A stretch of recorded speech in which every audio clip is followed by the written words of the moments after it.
Alright, so we got our augers. Now we got to put them together. This is thanks to Automatic Farm Systems. Baldor motors, 2 of them. One here, one is already over there. This motor here goes on to that other auger, making a 54-foot auger.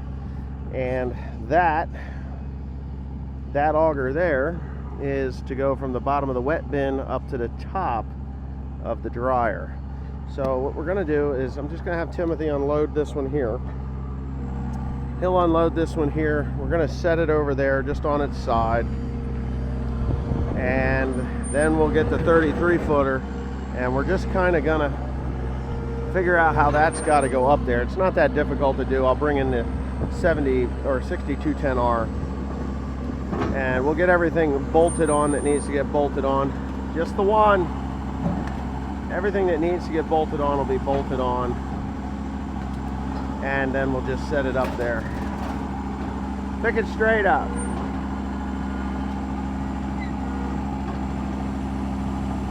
And then we'll just start the build. Shouldn't be that big of a deal, but there's some angle iron there in the middle up there. I got to figure out, I know where that goes. It's just a matter of using it up correctly, because that 54-foot auger is going to come out here, and then the auger like we had last year will go up to the top of the bin. This is not temporary. This is the way it has to be for now. I do have plans on either removing that bin, building a completely new bin there, bigger, and then moving that bin over to the side or behind, and then having a much larger bin, and then adding a couple of bands to that bin. Adding a couple of bands, like 4 or 5 bands to that bin, and just extending it so that it's, you know, big enough to house about 35,000 bushels. I expect to put 260s here, 260s at some point, one at a time, and then just have the augers go from the bottom to the top, and then from the top we'll slide it down into that auger with a diverter. We're gonna do something. Hey, get it up against there. Pick it up! You do see that motor you're racking into the ground, right? Come in. You don't have to hear me. You gotta watch what the hell you're doing. Alright, good there. Lay it down. Gently, gently, gently. Jesus Christ, bull in a china shop. They should have gave me some paint for these tubes, because I'm going to be welding on them and clamping on them. That one there will have to go in. We're going to figure out how that one goes. Go get this second one and bring that over there. Got a whole bunch of parts here. There's extra pieces. They're just for other things. So this, I know what this is. Okay. So this goes there. This is the slide to open and close it, right? Oh God, I can't turn it. So this goes at the bottom of the auger. These go on to adjust for the auger when we weld. What are you doing up there, Tim? Fixing my pants. Oh, your crack showing? Maybe. To the sky. Ow, my neck. Oh, that hurt. I feel like something broke. Anyway, we welded this up. I'm not going to show it too much because welding galvanized is always ugly.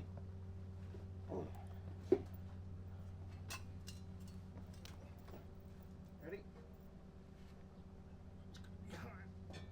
Drop it on me. Okay.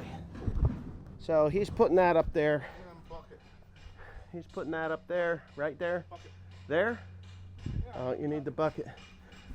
Make sure that's as close to the back as possible. It's supposed to be 1 foot. I hope we didn't overdo it. Tim, you're gonna make me do this. Here. There. No swearing. My neck didn't break. So we've done that. That should give us enough of a tube to come down. He's got that bolted on. Got the flange welded onto that. And from there, we need to do some work here.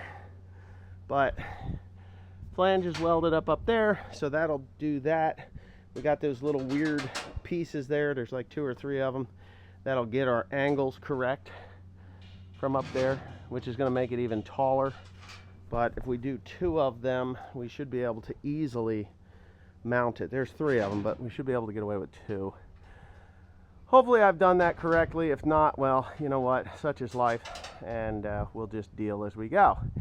But the next step is to get the clamps, get them clamped up there, get them up there, get them clamped, then set the auger. But we got to take that auger and run it through under here, and then we'll take the 7810, 7410. We don't have that anymore. The 6210R, and we will raise it up. And as we raise it up, we'll just scooch it right on up in there, and we'll set the auger on the top of that, and then we will have everything assembled here, and we can just very easily go ahead and bolt everything up, because it'll swivel okay on that. But we're just going to have everything loose fitting and ready to go. We're not going to have that thing laying on the ground. It'll be off the ground so that everything works pretty well. Hopefully works pretty well. If not, well, then we tried really hard and fucked up. Click. Hey Mom, is Dramma have sides? Does Dramma have sides on it? Which one? Does that have sides? Which one have the sides? This! No, that one don't have any sides. Yeah, it's a round. It's a round, so it doesn't have Does any mine sides. have a side? Your what? My thing has sides? No, that doesn't have any sides. Because it's round, right? Does that thing have sides? Yes, it does. Yay. Does your big one have sides? I don't know, I guess it doesn't. I think it doesn't. Is this button have sides? No, button don't have sides. No, this. That will have a surprise that. Oh yeah, there Yeah. is. This is the side. Boop. I pressed it. I pressed that from you boop when you go Wait, like. what happened to your head? Did you hit your face? No. Jason just picked me up, and he just threw me to the ground. Who did? Jason. Kaysen picked you up and threw you on the ground? Mhm. And what did you say? Want some back? Who is Kaysen? I don't know. I don't know who's.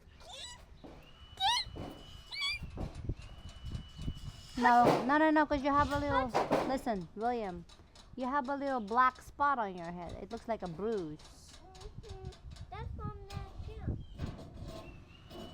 Ah, it's movable. Mom, help me! I'm gonna fall down.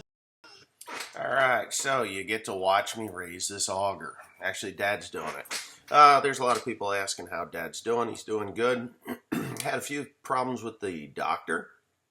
The doctor was being, well, I don't know what you could call him. He just was being uninformative, and, you know, of course, my father being my father, he laid into him and got a doctor that gave him more information in 5 minutes than 3 other doctors did in 4 months. So his heart's running good. He says, I'm not looking up. Have somebody guide me from the ground. I don't want to see you fly off of there. I don't need my heart exploding when I watch this, you know. So anyways, that's what went on. Yeah, this is, to me, it's a little dangerous, but you know what?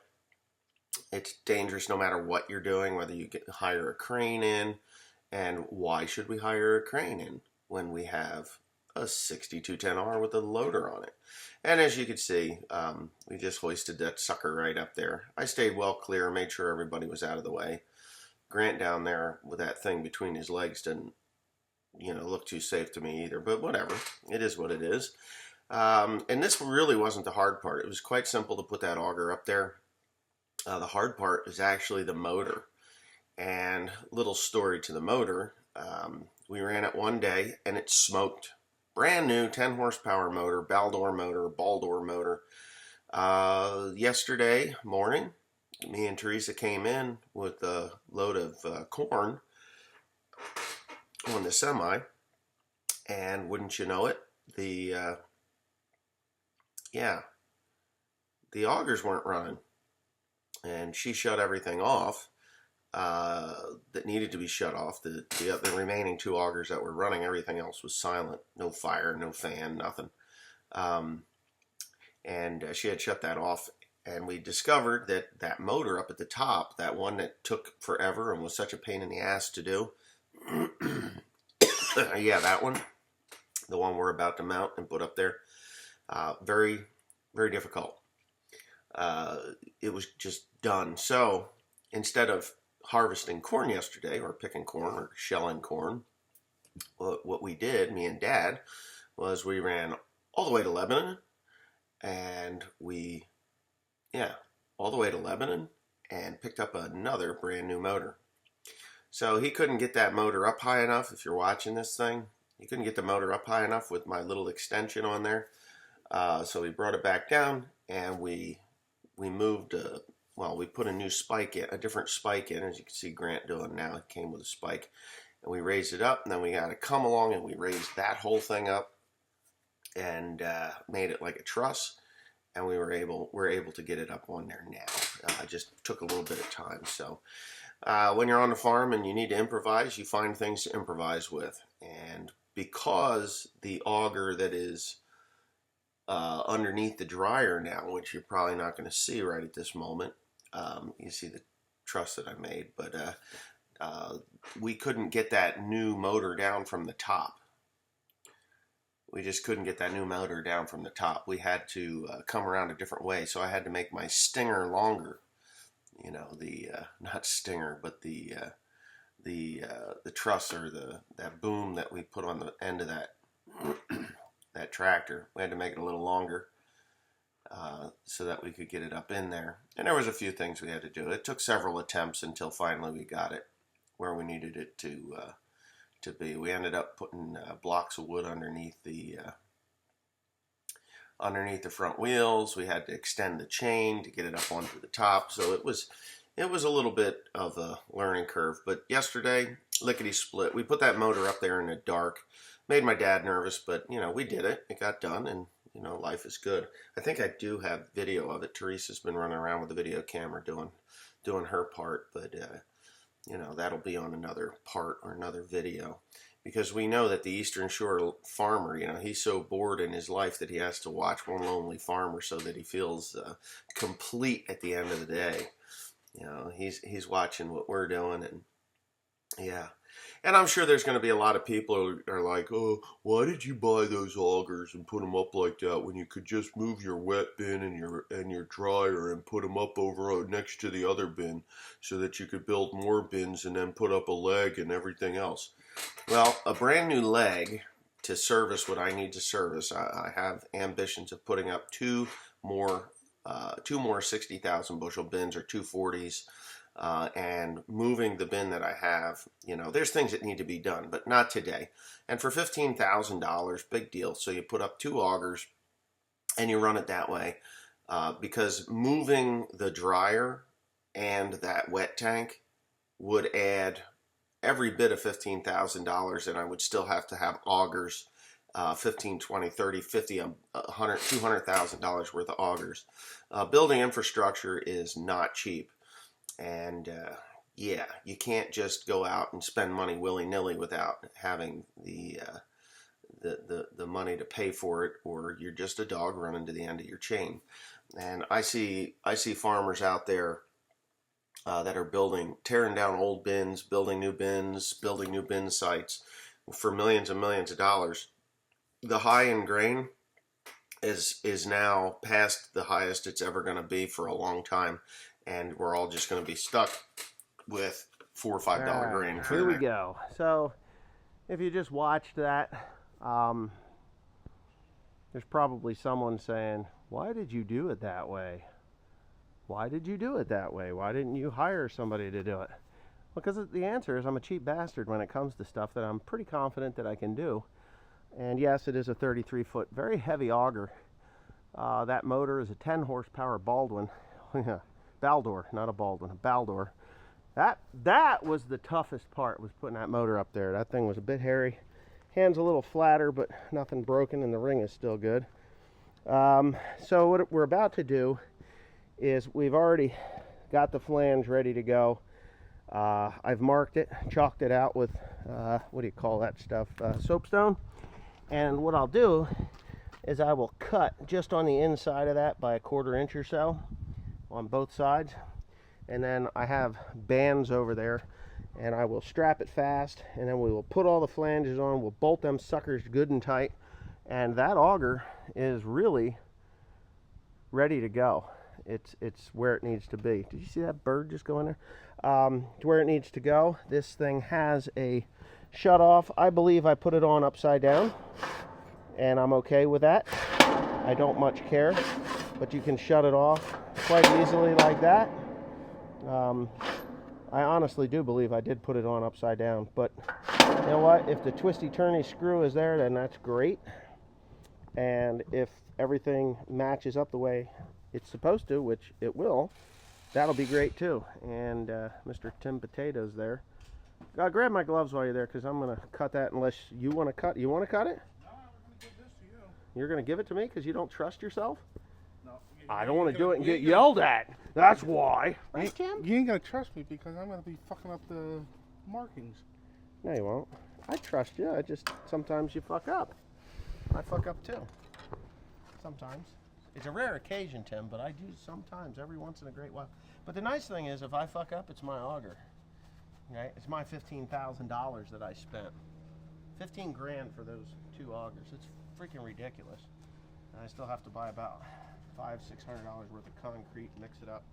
That'll be probably tomorrow, next day's job. And then we'll be cutting and welding, galvanize. Yay! Not really yay. So anyway, I will go ahead and do this. Safety third. Right? Safety third. Safety third? Yes. Yeah.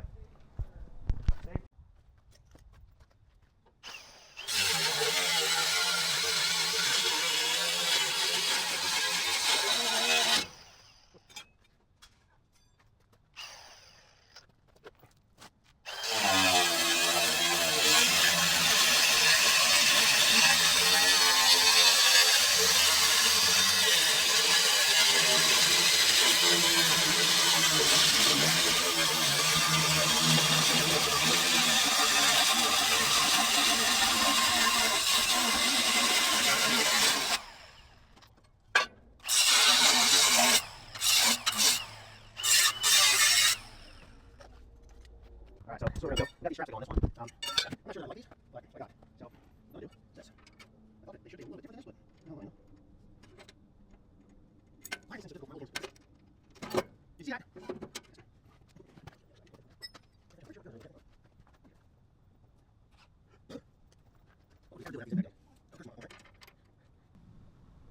Alright, I'm going to finish this up because my battery's dead. I just got to tighten up those clamps up there on the top, wire it, and this portion is done. I can open and close from there, make sure everything's empty, and we're pretty much ready to fill this bin and the dryer, and then I have to apply, build those other 2 augers that are there, put them together, slide it. I need to put 2 pieces of concrete in there. Gonna support it with the angle iron that's there to the concrete there, so everything is rigid. Those are bearing supported augers, so they're not going to rattle like crazy. But I'm just going to climb up there and do that job right quick, and we'll call it a night because I got things to do. What? You having problems? I figured out the wagon. You figured it out, huh? That was funny. I'm working on it. I was just coming to get my camera because it would have been definitely worth the show. Well, you gotta think double backwards. You know you don't. Backwards is not forward. Backwards is not forward. You're right. That's funny. Backwards is not forward. Okay, so? Okay, Nothing so out of my face. Well, you're running, then, aren't you? I gotta turn the lights on. Okay, so What do you do? All right. Was that being mean? You know what that's Violence. called? That's called officer. He Wait. hit me. Restraining order? Never seen one of them before. You're God. bad. You know, not for nothing. Since that happened, my life has been quite peaceful. I haven't gotten any obnoxious phone calls. Haven't gotten any annoying anything. Nobody calling me begging for money. Yeah, it's been kind of peaceful since that. Right? Yeah, I mean, you must agree, right? I agree. It's like as big of a pain. No, you don't have to deal with drama. Let's just put it that No, way. I hate No drama. drama. I didn't realize how much I hated drama till now. It's awesome. Yeah. I mean, there's a catch-22 to it. You know, you get pulled over at the airport and they're like, Mr. Pandy, please come with us. You know there's a restraining order against you? Yes, officer, I do. We're not going to have any problems with you now, are you? No. No, you're not. Never caused anybody any problems anyway. Well, there's a restraining order. What's it for? Well, you know what? I'd really like to know the answer to that question myself. Really? You don't know? Not really, but hey, there's blessings in every disguise. And let's put it this way. I'm a blessed man. Yes, you